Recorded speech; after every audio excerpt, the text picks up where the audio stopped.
as reported in The Guardian this morning, 85,000 women are raped in the UK a year. 85,000. That's where we're at. 16% gender pay gap. Parliament, 77% male. I mean, just tell me there isn't a problem here. Just tell me there isn't a problem. It just doesn't make sense to me that we're so not there yet. The UK ranked 56th in the world for female political representation. We hopefully should move up to 36th in May, but it's still embarrassing. I mean, we're meant to be one of the biggest, most progressive democracies in the world. We should be at the forefront of this. We should be leading the way, and we're straggling behind. We're not. It's just sort of stagnating for some reason, and you know. Those figures again are ridiculous. I know. Why has it got like that? Just this morning those came out. But do you think it's got like that because, like you said, oh, women have got the vote, it's fine. Yeah. Like, so that was quite a while ago. Yeah, I think they think that gender inequality is, you know, I don't know what they think. But it's definitely a problem. It's definitely a problem now. And this is why there's something that came up. Someone about, you know, oh, first world feminism. That's who cares about that? And I find this really confusing because I'm like, surely I've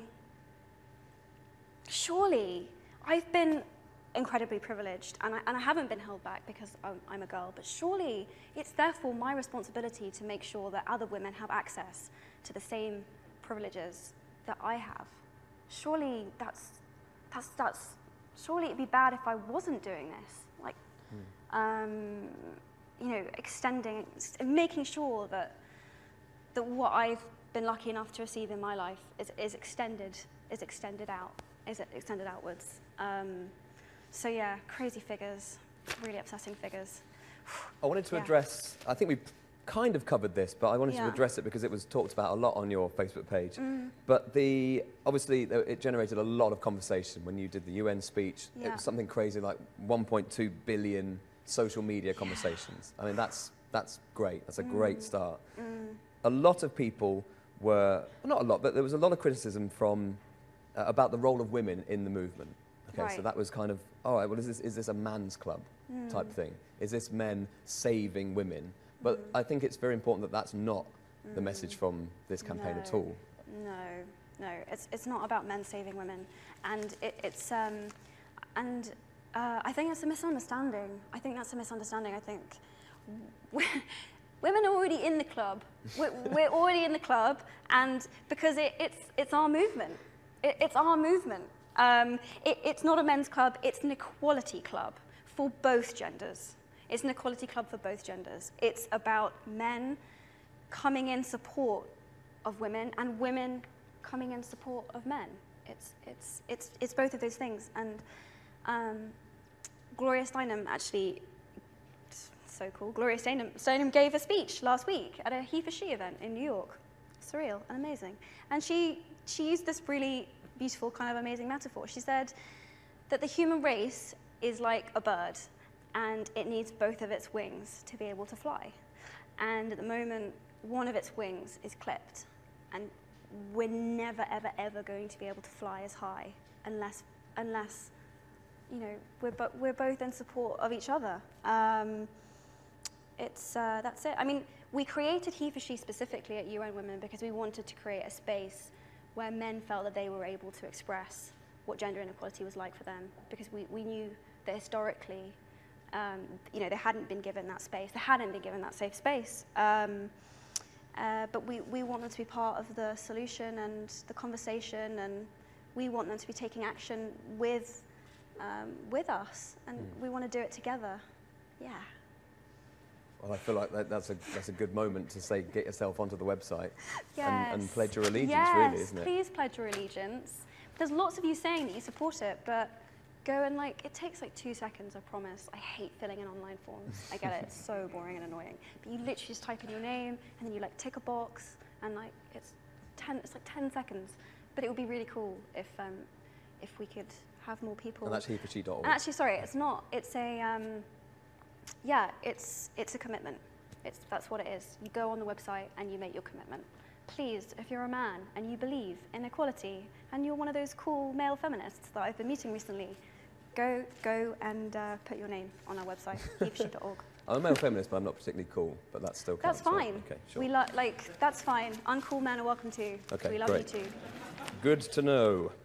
Another controversial question, actually, is about what are you doing to address the discrimination against men or violence towards men from women? Well, first of all, we're even acknowledging that it exists because I think people don't think this is a thing. Again, it's like I don't think in the past we've addressed how men are suffering as a result of gender inequality. This has not been part of the conversation. But it is. You know, men are the recipients of violence and abuse and discrimination. And I think just acknowledging it, first of all, is a big step. And then, you know, we're also trying to give them a safe space where they feel like they can talk about these issues, where there previously, you know, wasn't before. And we want to try and, you know, help and support them. You know, I think violence against anyone is abhorrent. But just because we're saying it's not right that women are the recipients of violence, we're definitely not encouraging violence against men. That's not how the logic works. Yeah, it's equally important. One of the wonderful things in that speech, which I keep going back to, because it affected me quite a lot. I really enjoyed it, and I really connected with what you said. But the thing that I think a lot of your fans and people watching this can take away is when you talked about, if not me, then who? And if not now, then when? And that's, again, you're sort of underlining the urgency of this. Yeah. Because this is a problem that is happening right now. And it's not really getting much better at the moment. It's really interesting. I hear this a lot, and I've heard my girlfriend say it, and I've heard my guy friend say it too, which is just, you know, oh, I saw this thing happen today, and it was just so rubbish, and it was just so embarrassing what they were saying, and it was so, you know, whatever else, but I just thought, you know, who am I, you know, or what good would it do if I said something? It's like the person that was the recipient of that misogynistic comment, or, you know, or whatever it was, it'd make a huge difference to them, massive difference to them.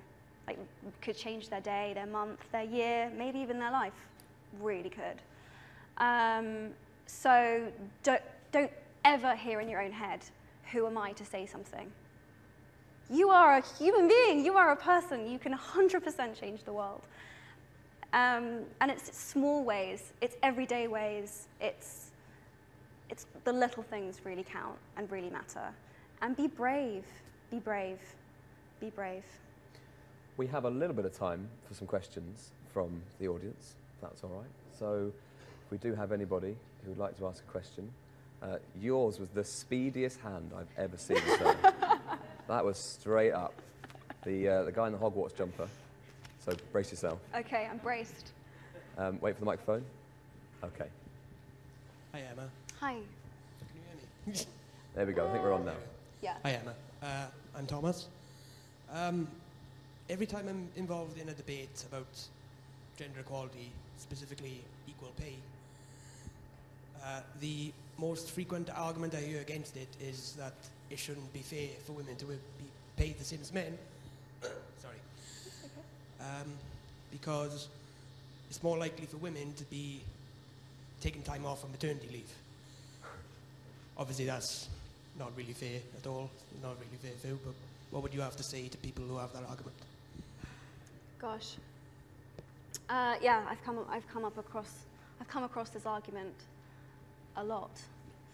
I guess I would just say that maternity leave in this country is around 2 months, 2 or 3 months, and I don't think in the grand scheme of things that's the kind of amount of time that's really going to hinder a woman from being able to achieve and be incredibly effective in whatever her particular field is. And I think men should be equal partners in raising children. I do. I think there shouldn't be an assumption that having children is something that only affects women, because women need men's support in those circumstances just as much. And I think it's a really unfair assumption to make that it's only women that are going to be sidetracked by raising children. It's one of the most important things as a human being, you know, that you can be involved with, is fostering and nurturing a human being. And men need to be playing their part too. I don't think it's enough to discriminate against a woman or hold her back or not to recognize the potential that she has. Thank you, Thomas. Great question, thanks. In your Hogwarts jumper. Yeah, Expelliarmus. great question. Okay, we have loads more. Yes, wavy lady hand there. Yes, you. We should have name tags above everyone's head. Really. Yeah, we should. Hi. Are we on? Is it working? No. Are we on? Yes, it's There okay. we Yes. go. Hello. Hello, I'm Sophie. If you had a magic power, what would you change to help women? And what would you convince male employees to support your action? How do I encourage male police to support women in the police force? And how would you convince male employees, Male employees, yeah. because I am from a business part, to support your actions? To support. Yeah, to support your actions. How would you Oh, how would you convince male employees to support your actions in a workplace? Gosh, I mean, the pay gap is such a big one. It's like if you know that a woman is doing exactly the same work that you are, and you know that she's being paid less, it'd be so cool if you said something about it. That would be amazing. That would be so great. And if you're a business leader, or if you have that power at the top of your company, then ask the question: are the women you're employing being paid the same? And make sure that you are. Make sure that you are. And it's that simple. I suppose if really. there's managers and Yeah. bosses watching this, Yeah. then that should be one of the things they do next week. Yeah, That should be one of the please, things. just go through, just look at it. Look at your figures honestly, and just see, are you paying women the same as men for the same work? Yes, sir, in the purple. You might have to wait some time for this microphone to get passed back here. Unless you brought your own microphone, in which case you can use that. That would be. I've come That prepared. would be so cool. I knew I'd get the opportunity. Yeah. Finally. Hi, Emma. My name's Harsh. I wanted to ask you, well, firstly, I'm a big fan of Hermione Granger, but a bigger fan of Emma Watson, who is the face for HeForShe. Thank you. My question essentially is that if you were a man, would you be equally passionate about gender equality? If I was a man, Yes. you know, it's interesting. You have to think quite hard about this one. If I was a man, no. I'd say my brother actually, weirdly, is more of a feminist than I am. He's pretty passionate, and we look a bit like twins. So I can kind of get myself in that headset. No, yeah, I would. I definitely would, because it's right, not because I have a mother or a sister or or whatever. Just because it's right. Are you passionate because you're a man? Absolutely. Good. Excellent. Good to see. Yes. Man tie in the front row. Lovely, Hello, lovely, Emma. a lovely I'm tie. really- That. Yeah. So I'm a really big fan of your work, and my question is regarding something that I'm currently studying, and it's regarding gender in the workplace. And it's what would you say are the root causes of gender inequality in the workplace, and how do you think HeForShe can help overcome this problem? Gender equality in the workplace. Yeah. We've talked a lot about it. We have. Even though in Britain, for example, we've passed laws and we've passed legislation, there's still a big gap in people's minds and people's mindsets. Traditions and social change. It just takes time, changing the way that people think. It's a slow process. So it's really asking someone the right question that makes them go, huh, yeah, I guess that